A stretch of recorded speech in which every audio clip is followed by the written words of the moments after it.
that bitch off! Welcome to my review of It, directed by Andy Muschietti, a coming-of-age horror film centered on a group of misfit kids who seek to uncover the mystery surrounding the disappearances of children in their small late 1980s town of Derry, Maine. But what they discover as the culprit is something far worse than they could have ever imagined. A killer clown that has the ability to shapeshift into whatever it pleases. So It is of course based off of the Stephen King novel of the same name, and whether you're somebody who is a fan of his literary works or not, you can't deny that he's played a pretty significant role at giving us some of the most iconic films of all time. You have movies such as Stanley Kubrick's The Shining, there's Misery, there's Stand By Me, there's also Frank Darabont films such as The Mist, which I actually do think is a good film, and then you have The Green Mile, and a favorite for many, including myself, The Shawshank Redemption. And then you have a selection of miniseries, which of course does include the original 1990 It, starring Tim Curry as Pennywise. Some people may say that it's a product of its time, and I would definitely agree with that. But one thing that I actually will give to the original is the clown itself. He actually looks like a real clown. He's got that gravelly Brooklyn voice, and then he just has like this overly friendly, get in my van, I have candy persona. Being somebody who's really not all that freaked out by clowns, he actually does come off as creepy. As for this one, as you can see, Pennywise, played quite well by Bill Skarsgård, was taken in a more typical spook house approach. He's got those frantic, twitchy movements, he looks very demented, and he's got that gravelly, yet higher pitch voice. Honestly, the original was like a drunk, this one's like a crackhead. Pennywise is definitely more stylish here, and therefore I do find it to be more appealing. However, I still think that Tim Curry is by far creepier for the reasons I stated above. However, according to the consensus, a local consensus if I might add, this movie really fucked some people up. I've even heard people coming out of the movie while it was still playing saying that they just had to walk out. They had to take a break from it. They're like, that's just too much. I had to walk out. And the question is it really? And from my perspective, no, it's not that bad. Unless you have just this horrible, raging phobia of clowns. No, man. Yes, there is horror here. Yes, there is some stuff. There is some imagery that is genuinely disturbing.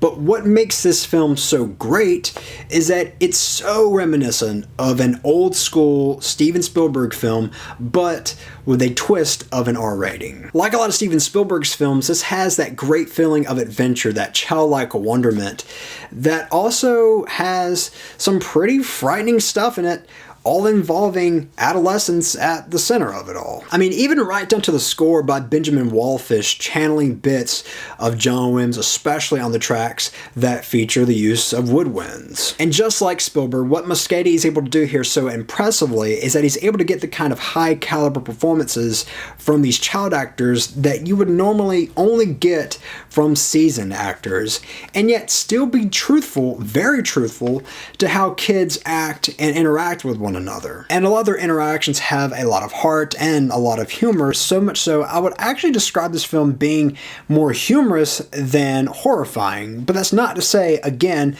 that there isn't any horror here. The real horror in this film comes from everyday horrors. It comes from everyday monsters, and it's about confronting those monsters, confronting your fears, whether that fear be a phobia or something that's greater than that. It's about stripping that power away so it doesn't actually own you anymore, which is, of course, easier said than done, but I did find that to be an interesting aspect of the film, along with the coming-of-age aspect as well. I'm not going to say what those horrors are just in case you haven't seen the film yet, but I will say this. The one person who has by far the worst situation out of all the kids in the group is easily the girl. She's got like a variety pack of bullshit, played by, I swear to God, Amy Adams from A Time Machine. In fact, there's actually one scene in the movie where this creepy old dude is saying, "You look like a young Lois Lane," and I'm like, well,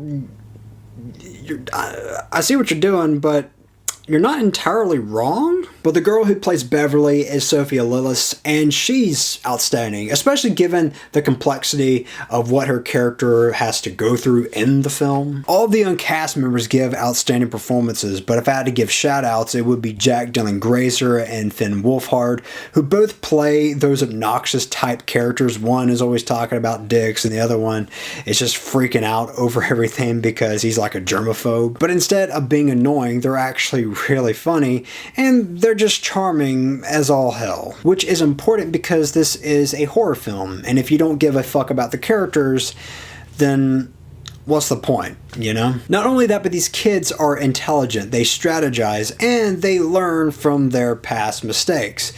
With the exception of Georgie, because he's kind of a dumbass. However, if there is one problem that I have with the film, it would be the lack of characterization or the lack of exploration with some of its young characters.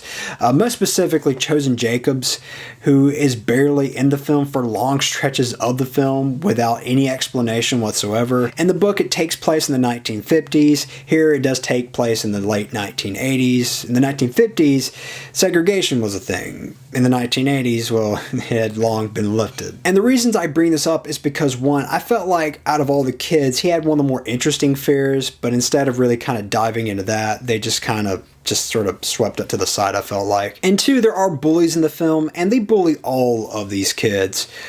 But they say to him, they're like, stay out of my town, or I thought I told you to stay out of my town. It's just kind of odd. Like, there's like a racial subtext there, but they didn't really fully flesh it out. So it's just kind of like, yeah, we'll mention it, but we'll just, I don't know, they kind of danced around. It's like, look, if you're going to do that, go the full mile or don't go in there at all. And I do have a nitpick regarding this film. I can't say what it is because it is a spoiler, but yeah. If you want to know what it is, just ask me in the comments and I'll tell you. Overall, I love this film. This is actually in my top 5 Stephen King adaptations. Number 1 definitely being The Shawshank Redemption. Number 2 probably being The Shining. And this actually might be number 3.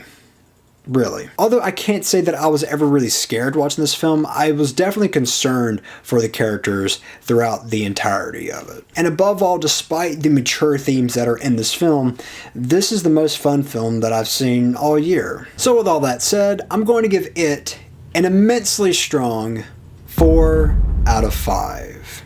So if you're somebody who has seen it, then do let me know your thoughts on it. And as always, I'm Colin Kirkland, and thank you so much for watching.